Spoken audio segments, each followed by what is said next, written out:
Hello everyone, welcome to Ekam IAS Academy. Today is 7th March 2025. 5th March 1931లో ఏం జరిగిందో ఒక్కసారి గుర్తు తెచ్చుకోండి. ఆ ఆర్టికల్ నన్ను బాగా ఇంప్రెస్ చేసింది సార్, ఇండియన్ ఎక్స్ప్రెస్లో వచ్చింది. So I'm going to deal that particular article to you. And ఈ ఇద్దరు పిక్చర్స్ చూస్తే మీకు అర్థమైపోయి ఉంటుంది నేను ఈ పర్టికులర్ వీడియోలో ఏం మాట్లాడబోతున్నానో. Yes, the approach of Gandhi and the approach of legend Bhagat Singh. నేను ఎందుకు గాంధీని జస్ట్ గాంధీ అన్నా, ఎందుకు భగత్ సింగ్ని లెజెండ్ భగత్ సింగ్ అన్నా అంటే my personality is not influenced on him, my personality is influenced on him. Clear? So అది నా freedom of speech and expression. Clear? I do respect him, but my greater respect is him. Clear for him. The reason behind it is, at the age of 23, if he could think about the nation, just imagine if Bhagat Singh was alive, then how our nation building process might have been more prosper than what it is now. Idi na opinion. Despite konni revolutionary ideas koncham ekku unnai, but I do have equal respect on Bhagat Singh as well as Gandhi. But when Gandhi did not speak anything regarding with Bhagat Singh with Lord Irwin, wo diya dukhi. Clear? ఆ రోజు నాకు కొంచెం బాధ అనిపించింది sir. Historians different పర్సెప్షన్స్తో నిచ్చున్నారు. Gandhi Irwin ప్యాక్ట్లో గాంధీ మాట్లాడాడు కానీ ఇర్విన్ ఒప్పుకోలేదు, ఇర్విన్ ఒప్పుకున్నాడు కానీ భగత్ సింగ్ ఒప్పుకోలేదు. కానీ భగత్ సింగ్ని బ్రతికించడంలో గాంధీ ఇంకొంచెం బెటర్ ప్రెషర్ పెట్టాల్సింది బ్రిటిషర్స్ మీద అన్నది నా ఒపీనియన్ సార్. క్లియర్? సో చూద్దాం ఈ పర్టిక్యులర్ సెగ్మెంట్ ఆఫ్ ఆర్టికల్లో ఏం డిస్కస్ చేసుకోబోతున్నామో. యాజ్ ఎవ్రీవన్ నో, ఇది మన స్ట్రక్చర్ సార్. మనకి భగత్ సింగ్ కేసులో గాంధీ యొక్క రోల్ ఏదైతే ఉందో దాంట్లో ఇంట్రడక్షన్ చూద్దాం. అండ్ భగత్ సింగ్ ట్రయల్ అసలు ఎందుకు వచ్చింది, అసలు Bhagat Singh trial and conviction ఎందుకు వచ్చింది, గాంధీ రోల్ ఏంటి అసలు భగత్ సింగ్ యొక్క కేసులో, ద ఐడియాలజికల్ డిఫరెన్స్ ఏంటి గాంధీకి భగత్ సింగ్కి. ఆబ్వియస్లీ ఈయన నాన్ వైలెన్స్ అంటారు, మన భగత్ సింగ్ వైలెన్స్ అంటారు. వేరియస్ పర్స్పెక్టివ్స్ ఏవేవి ఇచ్చారు హిస్టోరియన్స్, వేరియస్ పర్స్పెక్టివ్స్ త్రూ ఏం నోట్ ఇచ్చారు. And finally the question of the day చూద్దాం. ఓకేనా? So the failure, yes, Gandhi-Irwin Pact was a failure. It's a failure. Gandhi-Irwin Pact is a failure. It did not have equal emphasis towards Indian side. Rather, Britishers have pressurized Gandhi to accept what way they were willing to do. వాళ్ళు ఏదైతే అనుకున్నారో అది గాంధీ చేత చేయించారు. It's a failure. Gandhi-Irwin Pact was a failure. Clear? So the failure of Gandhi-Irwin Pact to secure a commutation of Bhagat Singh's death sentence have been the major point of criticism here. ఇదనే కాదు sir, అసలు round table కాన్ఫరెన్స్లో participate చెయ్యను అని చెప్పిన వాడు Gandhi-Irwin Pact తర్వాత ఎందుకు వెళ్ళాల్సి వచ్చినా ఇండియన్ సైడ్ అందరినీ ఒకే ఆబ్జెక్టివ్తో ఉండమన్నప్పుడు, అందరూ రౌండ్ టేబుల్ కాన్ఫరెన్స్లో కూర్చున్నప్పుడు ఒకే ఆబ్జెక్టివ్తో ఎందుకు లేరు? Rather everyone vent against Gandhi towards Britishers. మరి అంత దానికి మీరు రౌండ్ టేబుల్ కాన్ఫరెన్స్ నుంచి సాధించింది ఏంటి? సపరేట్ ఎలక్టోరేటా, కమ్యూనల్ అవార్డా, ఆల్రెడీ ఉన్నదాన్ని ఇంకా పెంచేసి వచ్చారా, దళితులకి ఏమి ఇవ్వకుండా వచ్చారా, ముస్లింని ఇంకా రెచ్చగొడుతూ చేసిన attitudinal statements of British divide and rule పాలసీకి మీరు అగ్గేసి వచ్చారా? ఇవే కదా మీరు చేసి వచ్చింది. అందుకే నేను దీన్ని ఫెయిల్యూర్ అంటున్నా. భగత్ సింగ్ ఒక్క పాయింట్ వల్ల నేను దీన్ని ఫెయిల్యూర్ అనట్లేదు సార్. ఇది మొత్తానికే it is on the Britisher side. మనకు అసలు ఇండియన్ సైడ్ ఒరిగింది ఏం లేదు. అయితే ప్రపోజ్డ్ కండిషన్స్ ఏంటి Gandhi-Irwin Pact లో మనం లాస్ట్లో చూద్దాం. కాకపోతే ఒక అవుట్లైన్ ఏంటంటే సాల్ట్ మార్చ్ ఏదైతే ఉందో దాన్ని డిస్కంటిన్యూ చేయమన్నారు. Participation of Indian National Congress in second round table conference, removal of all political prisoners except those who have found guilty, removal of tax on the salt. Agree చేసింది withdraw of all ordinances, release of all political prisoners except those who felt guilty, permit peaceful అయింది, permit free collection, ఇవన్నీ అయినాయి. ఇది okay, ఇదంతా story ఓకేనా? Bhagat sings trial ఎందుకైందో చూద్దాం first. See, obviously Bhagat Singh had this particular attitude, right? So he want to attain the freedom through violence. ఎందుకంటే నాకు ఒక స్టేట్మెంట్ ఇప్పటికీ రీసెంట్ టైమ్స్లో ఉన్న లీడర్స్లో ఇన్స్పిరేషన్ బాగా సార్. మరి అది మోడీ అన్నారా అమిత్ షా అన్నారా నాకు తెలియదు, కానీ పాకిస్తాన్ గురించి సర్జికల్ స్ట్రైక్ ఇవన్నీ జరిగే ఇష్యూస్లో సర్జికల్ స్ట్రైక్ ఏంటి, వైలెన్స్ ఏంటి, అది ఇదని మాట్లాడేటప్పుడు నాకు తెలిసి అమిత్ షానే అని ఉంటాడు. ఇట్లాంటి బోల్డ్ స్టేట్మెంట్ అమిత్ షానే ఇస్తాడు సార్.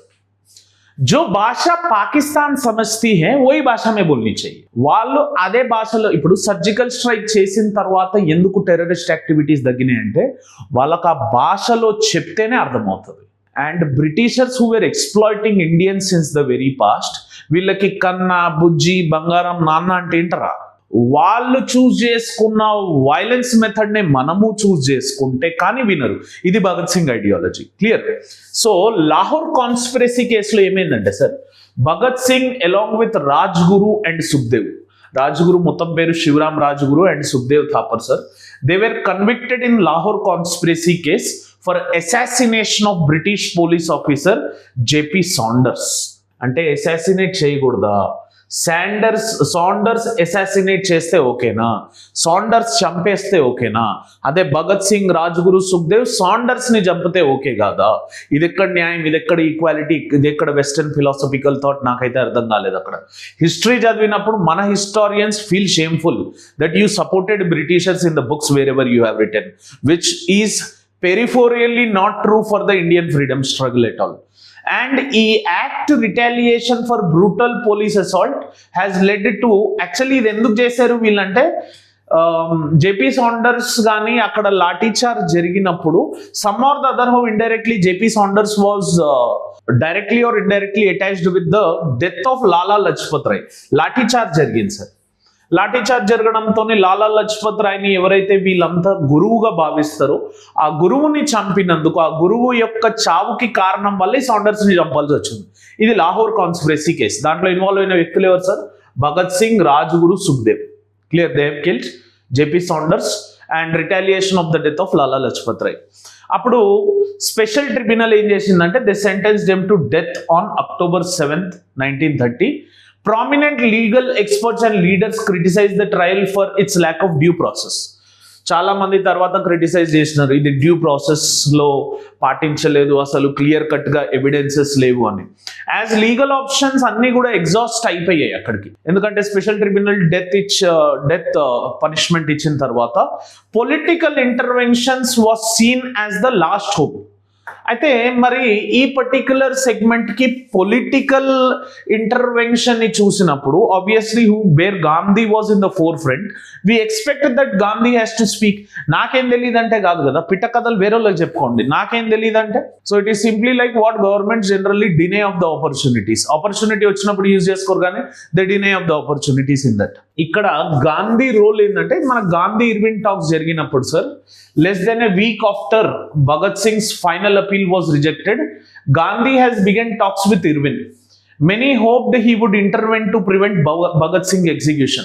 Bhagat Singh execute అవ్వకుండా గాంధీ, భగత్ సింగ్స్ ఏదైతే ఫైనల్ అపీల్ రిజెక్ట్ అయిందో, గాంధీ ఎప్పుడైతే ఇర్విన్ తోని పొలిటికల్ ఇంటర్వెన్షన్ స్టార్ట్ చేసిండో, ఇర్విన్ ప్యాక్ట్ ఏదైతే జరుగుతుందో అక్కడ ఖచ్చితంగా గాంధీ కూర్చోవాల్సింది. నువ్వు భగత్ సింగ్ ని బయటికి తీసుకొస్తేనే నేను రౌండ్ టేబుల్ కాన్ఫరెన్స్ అటెండ్ అవుతా, లేకపోతే అటెండ్ అవ్వను. నువ్వు ఖచ్చితంగా స్టేట్మెంట్ చెప్పుంటే వాళ్ళ నెసెసిటీ కాబట్టి they might have did it. అయితే failure to secure a commutation of death sentence. Gandhi critics argue that Gandhi raised the issue with Lord Irwin, but in a non-confrontational manner.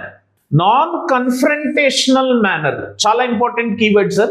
Gandhi has followed the strategy of non-confrontational manner. Idi gurtu pettukondi. And his request for commutation were indirect and lacked assertiveness. So ఇవన్నీ కూడా indirect గా political business release చేయండి, ఇంకోసారి చూడండి, ఇంకోసారి చేయండి, ఇదంతా moderatistic prayer petition method sir. Britishers ఆ లాంగ్వేజ్లో అర్థం కాదు వాళ్ళకి చెప్తే. నువ్వు చేస్తే నేను వస్తా, లేకపోతే రాను, అవుట్, ప్యాక్ లేదు, ఏం లేదు, నడు. మీరు ఇట్లా కూర్చొని ఉంటే ఎఫర్మేషన్ ఇచ్చుంటే situation might have been very different. And his final plea on March 23rd, 1931 on the day of execution had a little chance of being accepted. కాకపోతే many believed that ఈ different opinions ఏమంటారంటే Gandhi could have made clemency a precondition for signing the pact. మీరు చేస్తేనే నేను వస్తా లేకపోతే లేదు అని Gandhi అనలేకపోయాడు because of the political pressure which he already had. However, others argue that influence was limited. అంటే గాంధీ ఇన్ఫ్లుయెన్స్ పెట్టినప్పటికీ బ్రిటిషర్స్ కి అర్థమైపోయింది Bhagat Singh is a serious threat, ఇతను ఏదన్నా చేయగలుగుతాడు. ఇంకా గాంధీ ఎంత ఇన్ఫ్లుయెన్స్ పెట్టినా బ్రిటిష్ వాళ్ళు వినే పొజిషన్ లో లేరు. ఆల్రెడీ డిఫాల్ట్ మెథడాలజీలో వాళ్ళకు ఒక ఛాన్స్ కోసం వెయిట్ చేస్తున్నారు. భగత్ సింగ్ ఇరుక్కున్నాడు అట్లాంటి కేసులు. సో బ్రిటిషర్స్ ని ఎంత ఇన్ఫ్లుయెన్స్ చేసినా బ్రిటిషర్స్ ఇంపాక్ట్ కాలేదన్నది ఒక వాదన. కానీ గాంధీ ఎఫర్ట్ ఎగ్జాక్ట్ గా పెట్టలేదన్నది నా ఒపీనియన్ కూడా సార్. ఒకవేళ పెట్టుంటే ప్రయత్నం ఇంకొంచెం బెటర్గా ఉండాల్సింది.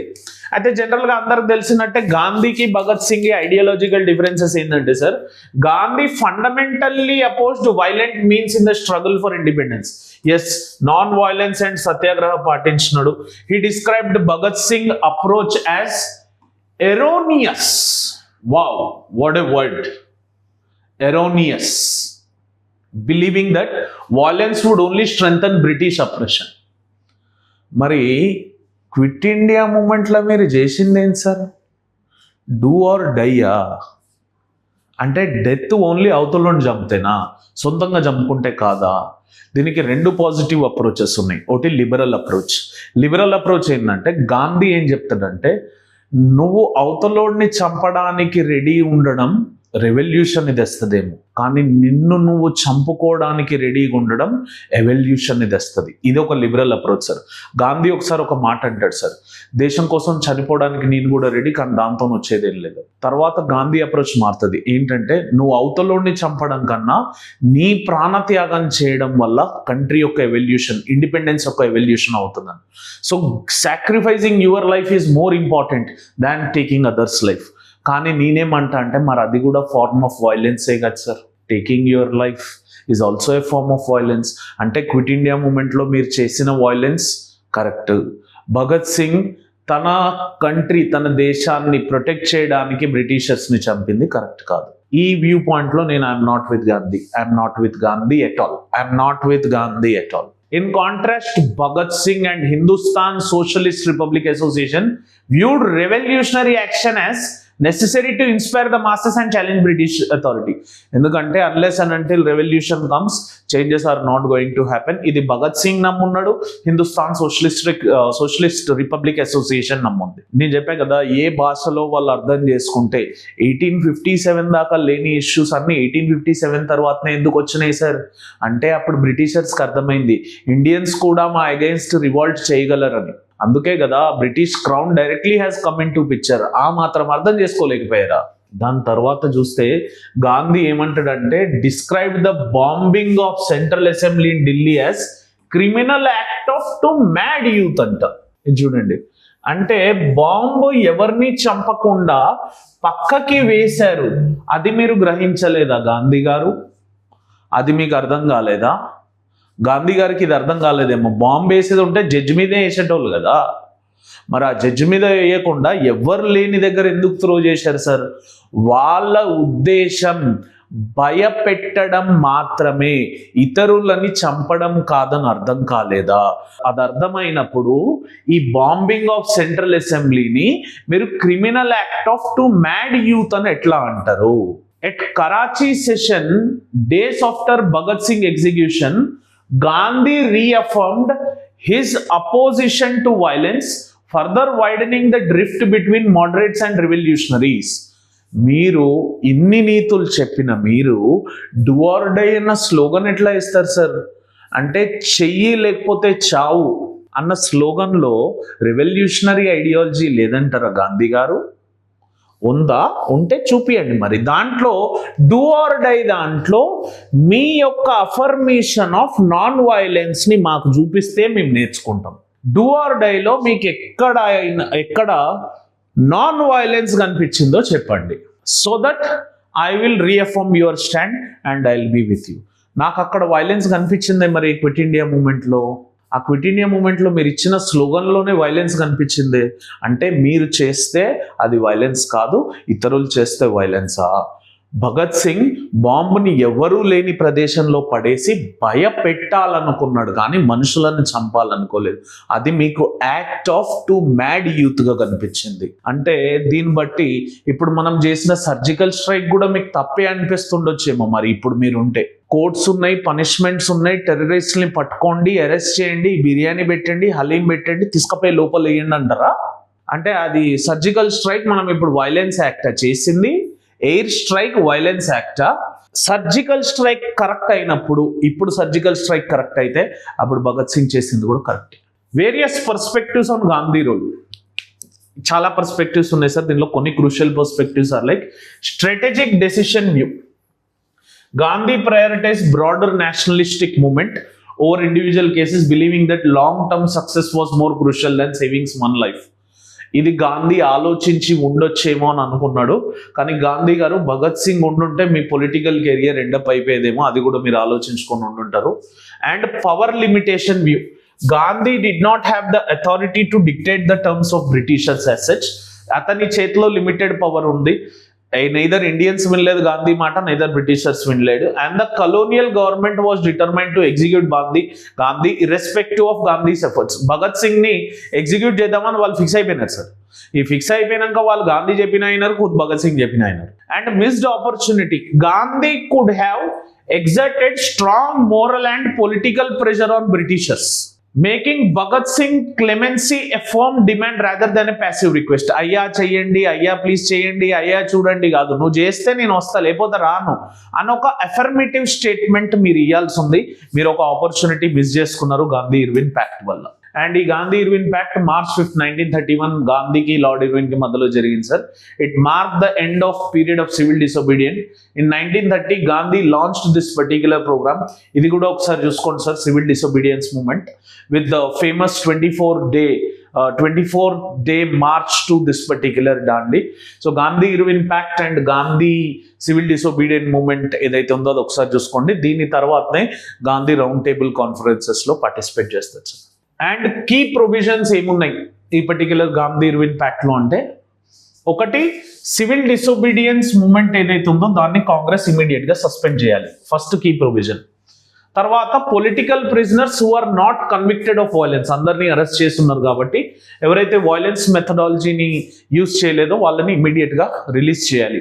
And return of confiscated lands to their original owners, ఇది ఒక third segment. And leniency towards government employees who have resign, ఎవరైతే రిజైన్ చేస్తున్నారో వాళ్ళకి మళ్ళీ వాళ్ళ ఒక ఉద్యోగాలు ఇప్పియాలి. And Congress participation in this particular second round table conference. ఈ 5 పాయింట్లు గుర్తుపెట్టుకోండి. సివిల్ డిసోబీడియన్స్ మూవ్మెంట్ వస్తే దాని యొక్క ప్రొవిజన్స్ లో ఈ గాంధీ ఇర్విన్ ప్యాక్ట్ రాయాల్సి వస్తుంది. ఆ గాంధీ ఇర్విన్ ప్యాక్ట్ లో మీరు ఇవి రాయాల్సి వస్తుంది.